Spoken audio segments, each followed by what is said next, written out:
Thank you for joining us on today's edition of the program Platform. Today we shall be focusing on the International Federation of Women Lawyers and the work they have been doing here on the Plateau. And recently they concluded a 2-year program on awareness on gender-based violence in their community of Jos South local government area. Beyond that, FIDA is doing a lot of things, and the guest here is not entirely new because she's the current chairperson of FIDA in Plateau State. She'll be telling us about herself and what they are doing and how impactful FIDA has made on the Plateau community. My name is Yakubu Tadi. Welcome to Platform. Thank you very much. Can you tell our viewer who you are? My name is Obioma Ngozi Achilefu. I am a legal practitioner, the chairperson, International Federation of Women Lawyers, Plateau State Branch. Well, give us a brief bio of Ngozi. Ngozi is blessed. And Obioma is a kind-hearted person. Oh, it's a good name entirely. Yes. When you have that. Okay. When were you born and where were you born? I was born in Abia State in 1961. God's own state. Yes, God's own state. I remember the former governor, Senator Oji, yes, who popularized it as God's own state. I've been there. Really? Yes, I've been to Aba. That's great. Ayimba. Wow, Aba City, yes, the commercial city. Yes, it's quite an enticing place. And how did you get into law? And was it by choice or something you were asked to do? No, it's by choice. Particularly when I didn't even read the law as a young person. I had married, given birth to children before I went to read law. And I have, the interest of protecting, rights if I could. So that was actually what, led me to read law, because I did that at a mature age. Did you start at your elementary level or secondary? And by the way, where did you go for secondary and elementary education? I did my elementary and secondary school in Abia State. Okay. And here in the Plateau, I did my diploma, my degree, and I went to Albany to do my law school. Okay. Came back to Unijos where I read law. Albany, to do my Enugu. Yes. Yes, Aba Road. Yes, Aba Road. Okay. Still. And then came back after my law school and being called to bar. I went to do my master's also here in University of Jos. Was it a choice of willingly of your husband or those kind of things that you may say, I've come up with this, let me do what I want? No, we agreed to do it, and that's why he has been quite supportive. It's what I needed to do, and he stood by me to get it done. Okay. Yes. It's quite interesting. Being a legal practitioner and looking at the aspects of the law, what are those things? You said from the beginning you had interest in issues relating to defending people. What are those memorable activities you could recall that from childhood you were beginning to stand for people and you think this is the right profession that can give you a leverage? The background is the fact that if you are a woman, you are really not to be heard. If you're a woman, you need to go through genital mutilation. And of course you don't have choice, it's a kind of culture and tradition. And if you are a woman, you don't need to inherit your father. And I see those things as not really being real and right. So are you on the same page? Because from your cultural background, socio-cultural background, yes, and other parts of the country, they differ. But there's one thing in common that, yes, that inheritance issue is a major factor. Yes. Across Nigeria and perhaps Africa, very few communities. How do you look at the transformation that is taking place? It's interesting because the law has gone a long way, to enlighten people to understand that those traditions and those cultures are repugnant, to natural justice. They are repugnant to equity. They are repugnant to every form of human reasoning. It extends to even widowhood practices. You see somebody, a woman that loses her husband, and she'll be subjected to, either it's a kind of trying to exonerate herself from being responsible, from killing her husband, either to sleep with the corpse or to bathe with the water that is used to bathe the corpse, to shave her, whether she likes it or not. But the law is doing a lot today to let people know that they can face the consequences if they go contrary to the provisions of the law that recently, or I would say by this time, is protecting women, generally in respect of these areas that are not right.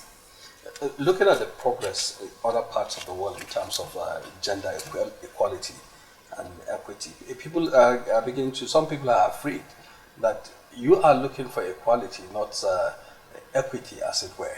And then the women, the fear is that biblically, the woman is supposed to be a helper to a man. The interpretation is different by different people. But do you think that would be usurping the position of the woman as created by God, or the man? No. That's really a misconception. What the women are talking about is equity, not necessarily equality in terms of roles. Basically speaking, as human beings, we are equal before God. But we have responsibilities or roles, that God by himself has given us that differentiates us. So what is on ground in terms of the equality, not equity and equality, is not usurpation of the rights of the man. Think about it.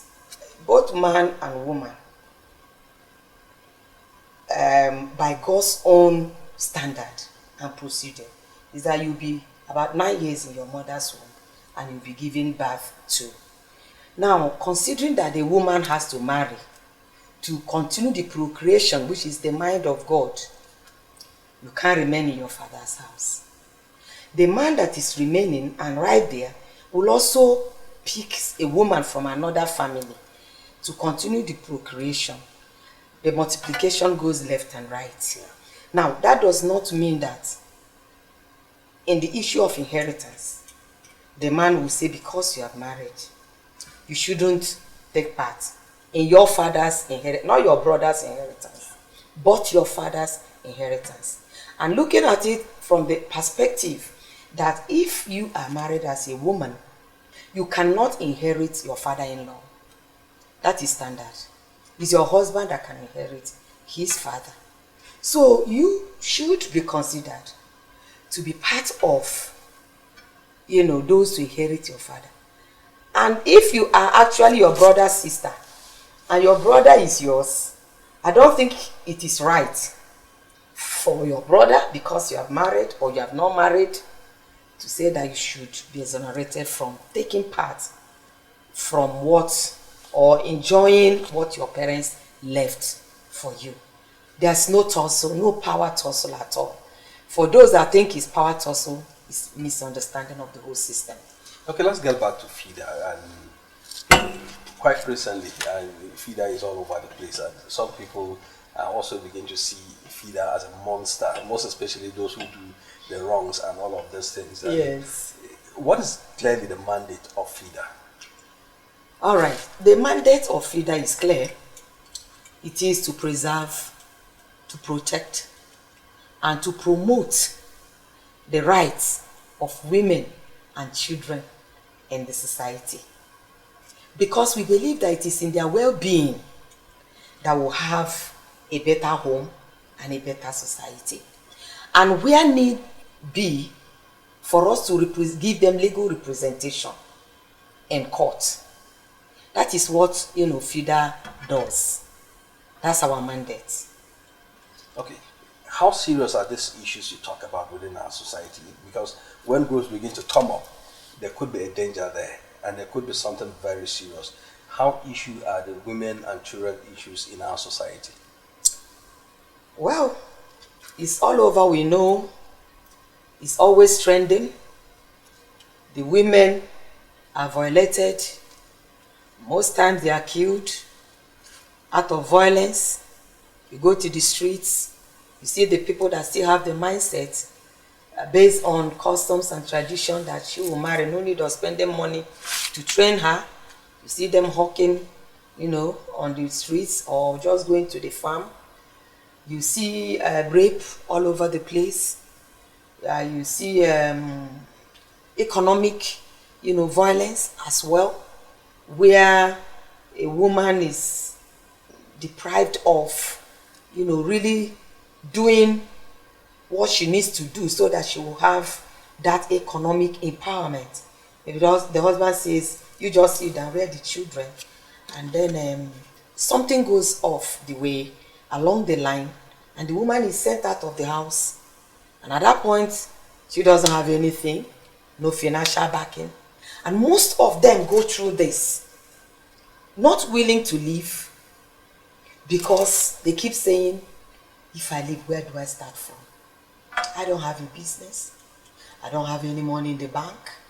So some of them will just sit and go through and through. And before you know it, something silly in most cases, like what happened at Arankuru. Yes, Mercy. I was the one that took the parents to the police station at Bukuru B Division. Because immediately my attention was drawn to it, I got to the family, and the father said he wants to leave everything to God. I said, no, this is not the kind of thing God wants you to live for him, because we have our own human agency that God expects us to carry out. Is the man still on the run? Yes, the man is still on the run. He's still at large. And of course, knowing fully well that criminal matters cannot be started bad. Even if it takes him 20 years to surface or for him to be arrested, he will definitely be prosecuted. So I took them to the police, and they were able to make their statements. And right now it's at State CID. The file has gotten there, and of course you can't prosecute the heir. We're still believing that one day the man will be arrested. That is one of it. Another thing, another example is a child that is helpless, a child that can't defend his or herself. We are voice to them, and we've made people to know that they should say something if they see something, and then we will do something about what we are told. Like a child of 4 years plus around Sabumbariki was cruelly treated by the caregivers, and our attention was drawn to it. I, in company of one of us, went to the police station as complainants, because of course at 4 years, what would the child do? So we quickly went there and became the complainants. Of course, by then we would have gotten the description of the house. So we picked the police officer after we made our entry, pointed the house, mobilized the police, who picked them. And through investigation, we got to understand that they were lying towards the paternity of the girl. So through discreet investigation, which we insisted on, we were able to know that it's the younger sister to the man that was brutalizing this girl, that gave birth to this child when she was still in school. And after giving birth, about 1 year, 2 months, the girl, they asked her to go back to school. That was fine. Let them take care of the child. So when we got that information through the police investigation, we asked that the mother be brought to Plateau State, because she was in Port Harcourt. So they brought her here, and we insisted that the child must go with her. As I'm talking with you, she got to Port Harcourt yesterday. And of course, we don't just presume. What we did is to connect Port Harcourt the feeder Port Harcourt branch, to receive them, to acknowledge that they've arrived, because they have to also, continue the surveillance over that child, because it's just 4 years, So we are waiting for, because she got there in the night, and I have chatted up this morning to call the chairperson feeder Port Harcourt branch, whom I had earlier intimated of that fact. Okay, let's get back to a recent activity. Yes. The feeder hardly gives award, but yes, there was an award to girl community. Yes. What would the community do to be deserving to have an award? It looks like you are miserly with awards, because everybody's giving awards, bashing them. But no, feeder doesn't dash award.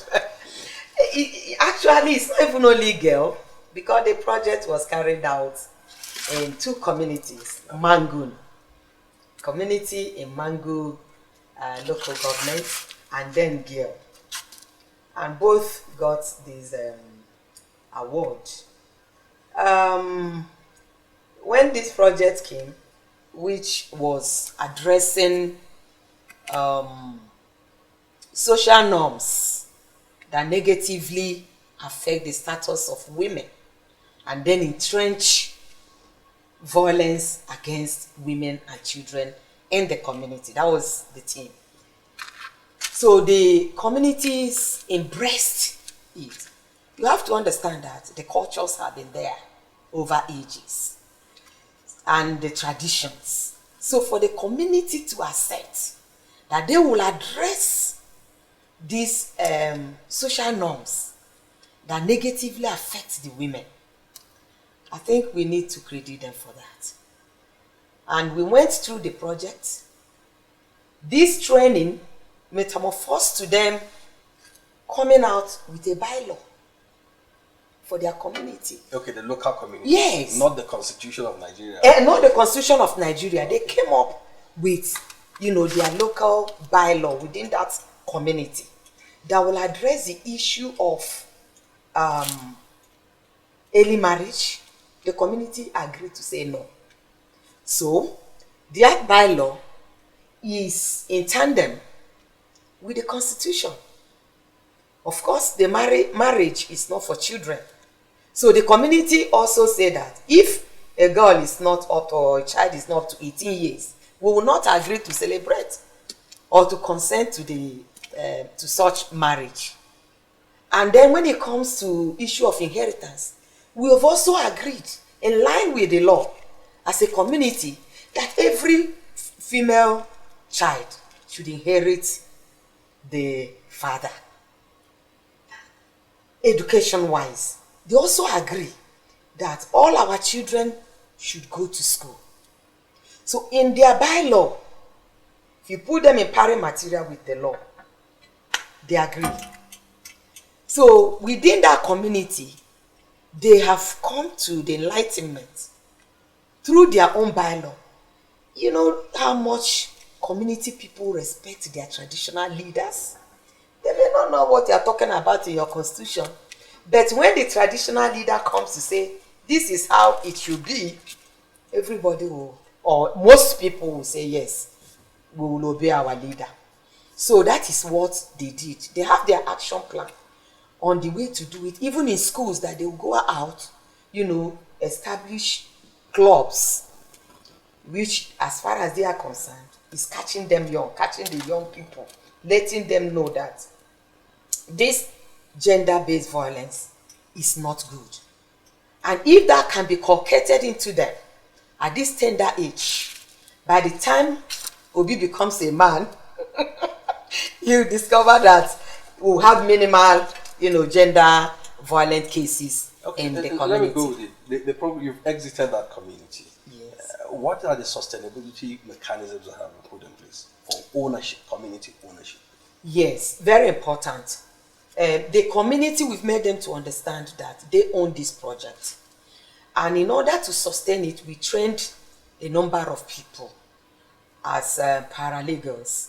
And these paralegals they are not lawyers, but we train them on some elementary aspects of the law, on prevention and response, in issues of gender-based violence, they will in turn, through their town's meeting, through their town hall meetings or social meeting, pass the information. Keep, it's a continuous something. They have to continually do it. And from time to time, we will also interface to know how far they have gone. So these paralegals, they are bridge between us, the lawyers, the police, the judicial system, so that if there are issues, they will be able to know how to channel it. And then within that community, because every paralegal must live within the community, and the community must know them. And of course, we chose credible people, because if you are a person of questionable character, you cannot stand in the gap. People will not listen, to you. So if anything happens, these people will be the first to be contacted, and then they will now help to move, if there's a victim or a survivor, to the police for them to carry out from where they stopped. So after the program, what are you doing next? What is the focal area? Where are you shifting attention to? Okay, as a matter of fact, shifting attention this time is to, we have chosen Barking Ladi and Riom. That's the focal areas we have chosen. Very soon we are going to kickstart that particular project. In choosing communities, what are the parameters used? It has to do with those communities like Riom, for instance. You know how much they have suffered, in conflicts, even Biladi, So we have to choose these areas to also bring the same enlightenment, to those areas. Most times we don't choose, but the donors are the ones that chose that we should go to this area and carry out their mandates. Okay, it's quite interesting, the conversation. I think we need to continue on this discussion, because it's a subject of improving humanity. Yes. And I must appreciate FIDA for all that it's been doing, because sometimes people call us, they want to get across to FIDA. You've become like the policeman. Yes. Yes, quite a lot. We had to even reunite a boy that was also maltreated to Ebonyi State through the police. We first kept him in safe home, and then from there we connected. We made a man to take him back. So what would you be telling Plateau people as we wrap up this discussion? Okay, I want to tell Plateau people that FIDA is a household name, and we want Plateau State to have zero, if possible, gender-based violence. And to that extent, FIDA is on the Plateau. Our office is at Tafawa Balewa. You can contact us at any time that you have any challenge or any question. We are there for you. Just like the police is for peace, we are there also to, attend to whatever is your challenge.